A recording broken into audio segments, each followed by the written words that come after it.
सामिल करिया देखो आम संगठन ना हूँ बजरंग दल। तो आमर हनुमान जी स्वयं आमर आदर्श तथा गुरु एवं गुणरू आम किसी अनुसरण करने निहाती आवश्यक। जड़े बजरंग दल कार्यकर्ता हिसाब से शारीरिक तथा बौद्धिक विकास करवा आम मान कार्यकर्ता मान निहाती आवश्यक। से आमर वर्ष को थे 7 दिवसीय प्रशिक्षण शिविर शौर्य प्रशिक्षण शिविर आयोजन करा जाए एवं विभिन्न जिलूर आमर सांगठनिक 22 जिला ओडिशा पूर्व प्रांत अच्छी विभिन्न जिलूर विभिन्न प्रखंड ब्लॉक रु सब कार्यकर्ता मान को आनी एठी तांकर बौद्धिक तथा शारीरिक विकास किपरि भाव में समाज रे जो हिंदू धर्म तथा आमर राष्ट्रीय जतिक बाधक साजुचंदी जो भलिया अराजकता तत्व अच्छा से किपरि भाव में मुकाबिला करा जिवो तथा आम देश धर्म रक्षा करने युवक मैंने किपरि आग्रही हेबे तथा निजक सामर्थ्यवान मन करे से प्रशिक्षण आम दौ जेपरिक आम व्यायाम जो विभिन्न प्रकार व्यायाम तथा आमर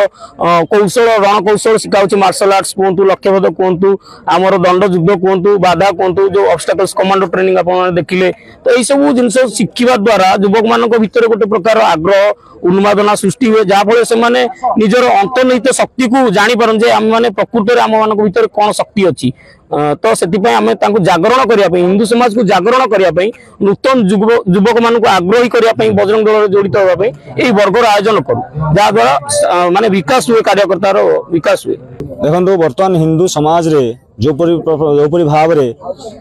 विभिन्न अराष्ट्रीय तत्व सब चली प्रतिरोध करने विश्व हिंदू परिषद जो युवा संगठन अच्छी बजरंग दल ये प्रत्येक वर्ष 7 दिन धरिकी एक प्रशिक्षण शिविर दि जाए। प्रशिक्षण शिविर में मानसिक शारीरिक बौद्धिक भाव में पिला विकास करने सबु प्रकार प्रयास करा जाए जमी जन हिंदू युवक से सशक्ति हो ज्ञानी हो एवं शारीरिक दृष्टि सक्षम हो से प्रकार व्यवस्था को आम 7 दिन भितर शिखई था। आज तार उद्यापन उत्सव था। उद्यापन उत्सव में आम समस्ते पखापाखि 87 जन ओडिशार विभिन्न जिले आसी कार्यकर्ता मैंने उपस्थित थे। 7 दिन धरिक आज्ञा चली पूरा 22 जिलूर 87 जन कार्यकर्ता आम पाखे उपस्थित थी तालीम प्राप्त पाई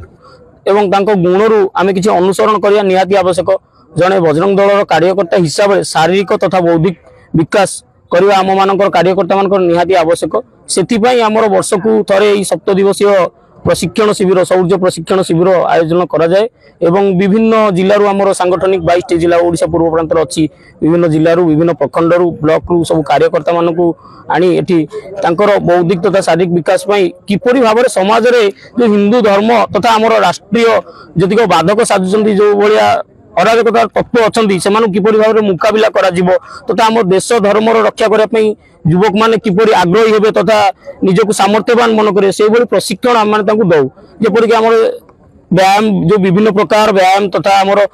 कौशल रणकौशल शिखाऊँ मार्शल आर्ट्स कहतु लक्ष्यभेद कहतु आमर दंड युद्ध कहतु बाधा कहतु जो ऑब्स्टेकल्स कमांडो ट्रेनिंग आप देखिले। तो यही सब जिन शिखा द्वारा युवक मान भर गोटे प्रकार आग्रह उन्मादना सृष्टि हुए जहाँफल से निजर अंतर्निहित शक्ति को जापर आम मैंने प्रकृत आम मान भर कौन शक्ति अच्छी। तो से आम जागरण करने हिंदू समाज को जागरण करने नूतन युवक मान आग्रही करने बजरंग दल जड़ित होगापी यही वर्गर आयोजन करूँ जहाद्वारा माने विकास हुए कार्यकर्तार विकास हुए।